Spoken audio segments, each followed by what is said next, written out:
que me critican a mí, así que todo lo que nos quieras mandar, 11 3200 0530. Nos vamos a meter con la primera entrevista del día, con un laburo muy interesante que tiene que ver con que el mapa de la policía, ustedes saben, esta iniciativa impulsada por una serie de organizaciones que se dedica a reunir material sobre violencia institucional, sobre la represión que lleva adelante este gobierno, reconstruyó la represión violenta del pasado 12 de marzo, ¿se acuerdan la marcha de jubilados con hinchas de fútbol? En la que lograron identificar al prefecto que le disparó a Jonathan Navarro, un hincha de Chacarita, un laburante de San Martín, que se había movilizado y que a causa de este disparo perdió su ojo. Para hablar del tema tenemos en comunicación a Pablo Zapulla, que es abogado, es docente y es quien está acompañando a Jonathan Navarro en todo este proceso. Hola Pablo, ¿cómo estás? Jair Sibel te saluda. ¿Qué tal, Jair? Buen día. Gracias por el espacio. Un placer estar con ustedes. Por favor, gracias a vos por la comunicación, viejo. Contame un poco qué pasó con el mapa de la policía y cómo esta reconstrucción que se logró hacer en base a aportes de fotoperiodistas, de medios, de comunicadores, sirve para la causa que está llevando por la agresión a Jonathan. Exacto, Jair. El día lunes, junto al mapa de la policía, presentamos la reconstrucción de los hechos. Básicamente allí se puede observar de manera exacta el momento en el que un integrante de la Prefectura Naval dispara a quemarropa a solo 5 metros de distancia al rostro de Jonathan Navarro. Esto produjo la pérdida de la visión de su ojo izquierdo y el fusil con el que dispararon es un arma Birna TCR. Y aquí una cuestión importante para señalar. Nosotros cuando el 15 de marzo presentamos la denuncia, lo hicimos no solamente contra el autor material del disparo, sino también contra toda la cadena de mando, porque nosotros interpretábamos que había habido una definición política de generar un desalojo brutal y con una escalada sumamente violenta. ¿Y por qué digo esto? Porque a partir de la reconstrucción que pudimos hacer junto al mapa de la policía, nos encontramos con que el disparo hacia Jonathan Navarro se produce a las 17:21 horas del 12 de marzo, sobre la avenida Rivadavia, es decir, uno de los extremos de la Plaza de los Dos Congresos. Pero 3 minutos antes, a las 17:18 horas, el gendarme Héctor Guerrero dispara en la otra punta de la Plaza de los Dos Congresos, sobre la avenida Irigoyen, sobre la cabeza de Pablo Grillo. Con lo cual, lo que nosotros entendemos y lo que vamos a proveer a la justicia es material probatorio que le permita a la jueza María Servir investigar sobre la responsabilidad, insisto, penal respecto de toda la cadena de mando, porque hubo una decisión política de desalojar de manera brutal esa plaza y que en términos simbólicos esto se ejemplifica con estos dos casos, ¿no? El de Jonathan por un lado y el de Pablo Grillo por el otro. Pablo, en esta lectura que haces, que me parece muy interesante, ¿no? Incluso las organizaciones que laburan contra la violencia institucional suelen decir que no es un policía, que es la lógica de la institución. Me parece que su reflexión y su apuesta jurídica también va en este sentido. Quiero preguntarte qué rol le asignás a Patricia Bullrich, la responsable máxima del operativo, y si crees que de alguna forma se puede probar su participación directa en la orden de reprimir violentamente. En la tipificación que nosotros colocamos en la denuncia hablamos de lesiones gravísimas agravadas por abuso de la función policial.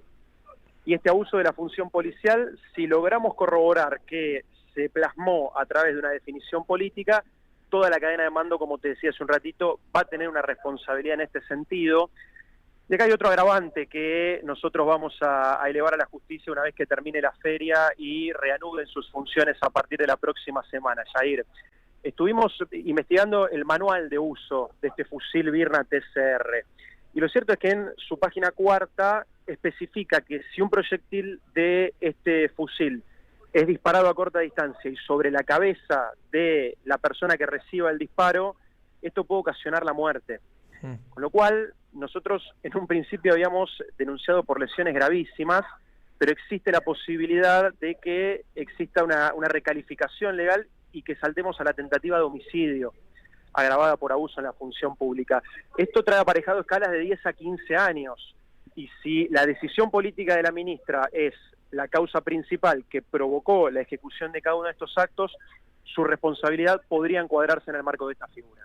Mira, importante el laburo que vienen haciendo en la identificación del arma. Quiero aclarar una información, Pablo, porque estamos en streaming también, estamos viendo la foto de el prefecto al que ustedes, junto con el mapa de la policía, lograron identificar. Quiero preguntarte por el nombre y apellido de este prefecto, porque en el caso de Pablo Grillo se logró identificar exactamente el nombre y el responsable. Entiendo que en este caso tienen la imagen, pero ¿qué pasa con el nombre y apellido?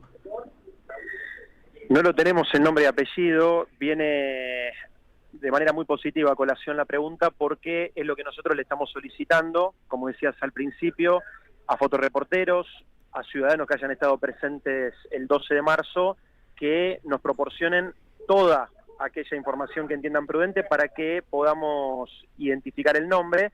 Y acá hay un elemento importante a traer a colación.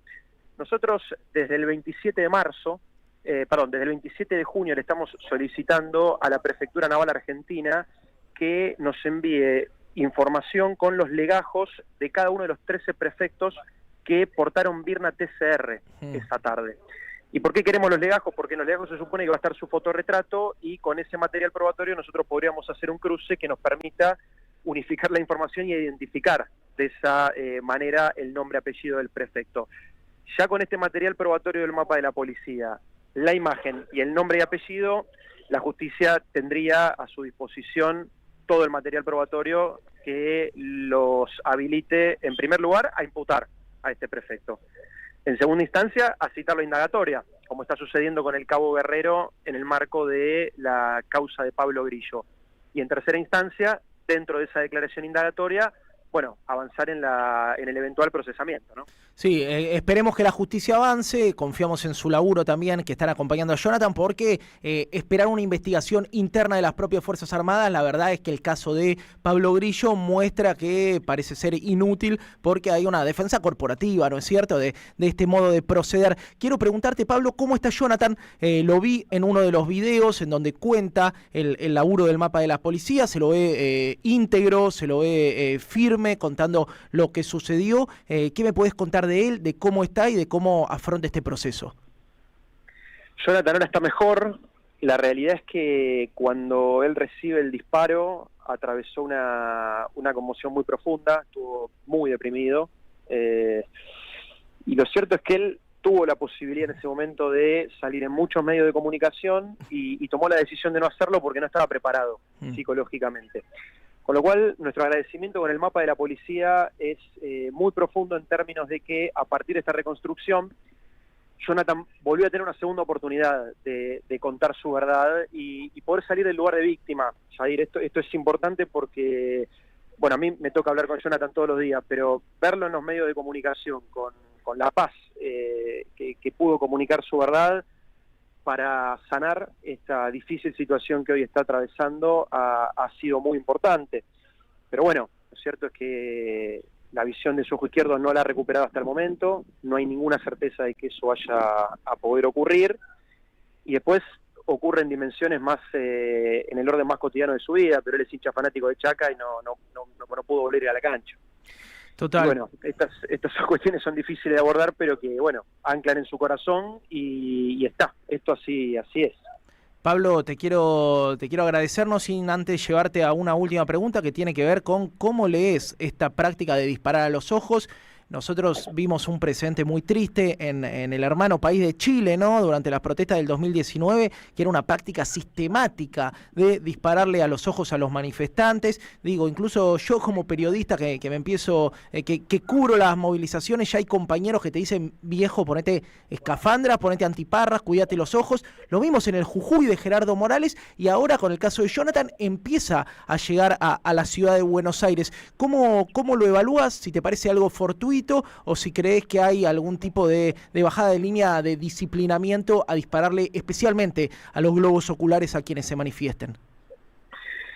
Mira, Jair, la semana pasada la Comisión Provincial por la Memoria presentó un informe sobre la represión de las fuerzas de seguridad en contexto de manifestaciones públicas durante el primer semestre del 2025. Y en sus resultados arroja que solo en estos primeros 6 meses se reprimió más gente que en todo el 2024.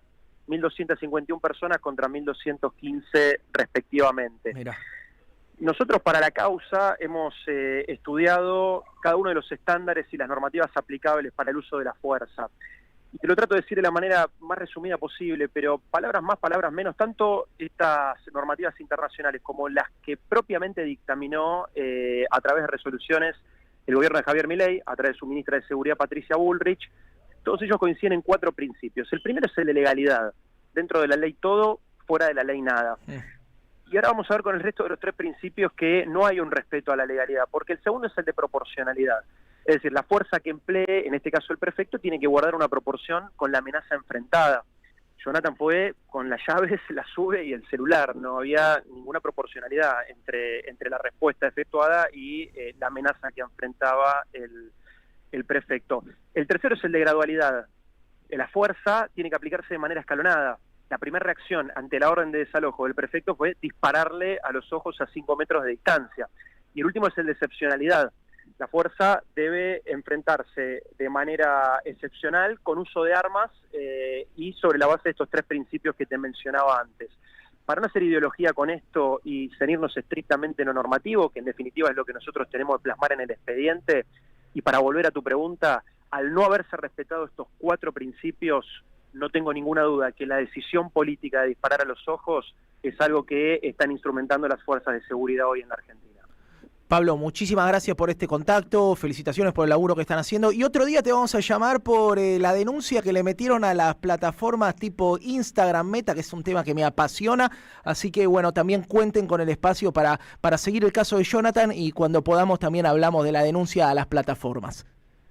Sería un placer, Jair. Gracias y bueno, felicitaciones por todo el laburo que también estás haciendo. Hablamos con Pablo Zapulla, abogado, docente y la persona encargada de acompañar legalmente a Jonathan Navarro, el manifestante que fue herido y perdió la visión de su ojo en una de las movilizaciones de jubilados. Bonavita en la 530.